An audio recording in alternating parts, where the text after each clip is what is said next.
और अब एक बेहद अहम खबर, 500 और 1000 रुपए का नोट बंद होने के बाद अब तक का सबसे बड़ा और चौंकाने वाला दावा किया जा रहा है। दावा है कि प्रधानमंत्री के ऐलान से ठीक पहले, ऐलान हुआ 8 तारीख को, यानी कि उससे पहले बीजेपी ने पश्चिम बंगाल में एक बैंक में 500 और 1000 के करोड़ों रुपए जमा करवा दिए थे।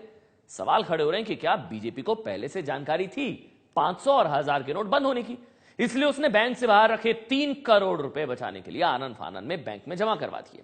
आरोप गंभीर है और बेहद चौंकाने वाला दावा है, लेकिन दावे की हकीकत क्या है, ये बीपी न्यूज आपको बताएगा। मंगलवार रात 8 बजे 500 रुपये, 1000 रुपये के पुराने नोट अब केवल कागज के एक टुकड़े के समान रह जाएंगे। तो क्या बीजेपी ने 300 करोड़ को कागज के टुकड़े बनने से रोकने का इंतजाम कर लिया था?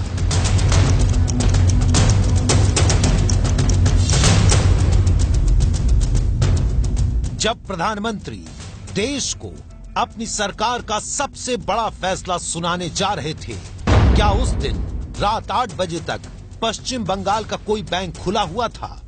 जब प्रधानमंत्री ने पूरे देश को बताया कि आधी रात के बाद से 500 और 1000 के नोट बंद हो जाएंगे, तो क्या इस ऐलान से चंद मिनट पहले तक बीजेपी के बैंक अकाउंट में करोड़ों रुपए जमा कराए गए थे? जब देश इस फैसले से चौंक गया था, उससे ठीक पहले क्या बीजेपी के बैंक अकाउंट में कुछ घंटों के भीतर 3 करोड़ की बड़ी रकम जमा कराई गई थी? ये दावा बेहद चौंकाने वाला है।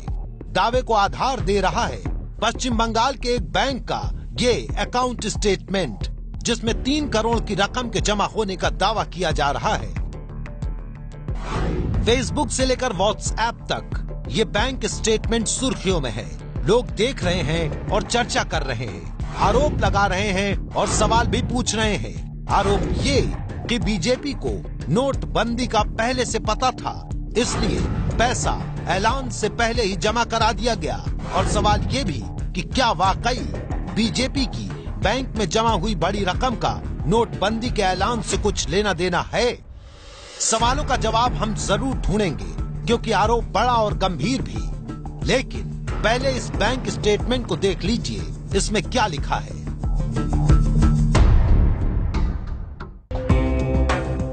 बैंक स्टेटमेंट में सबसे ऊपर भारतीय जनता पार्टी का नाम दिखाई दे रहा है। स्टेटमेंट पश्चिम बंगाल के कोलकाता के एक बैंक का है। ऊपर लिखा है कि ये 8 नवंबर का स्टेटमेंट है।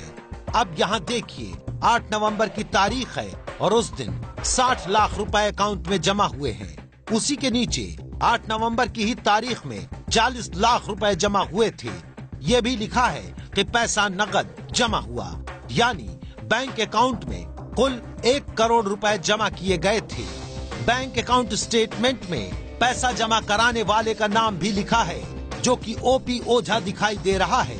पर यहाँ बैंक के जोड़ घटाने में कुछ कमियां दिख रही हैं। ये क्या है और क्यों है, इसकी पड़ताल करेंगे। पर अभी ये मुद्दा बना कैसे, इसकी बात।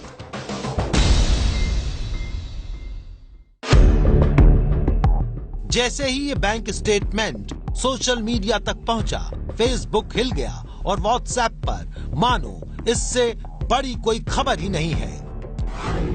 लोग इस बैंक स्टेटमेंट को शेयर करते हुए लिख रहे हैं, मोदी जी की घोषणा से ठीक पहले उसी दिन बीजेपी की कोलकाता इकाई ने 500 और 1000 के नोटों के 1 करोड़ रुपए बैंक में जमा किए हैं। इसकी रिपोर्ट एक अखबार में भी है और ये एक जगह है। इसी तरह पूरे देश में कितनी जगह ये हुआ होगा, इसका सिर्फ अंदाजा ही लगाया जा सकता है। इससे इस बात की पुष्टि होती है कि सरकार ने अपने खास लोगों को इस बात की जानकारी दे दी थी। लोग इसी तरह के आरोप बीजेपी पर लगा रहे हैं और इस मुद्दे पर विवाद बढ़ता जा रहा है। विपक्षी पार्टियां भी इसे आधार बनाकर बीजेपी पर निशाना साध रही हैं। लेकिन सवाल यह है कि क्या 8 नवंबर को मंगलवार के दिन ठीक वैसा ही हुआ था?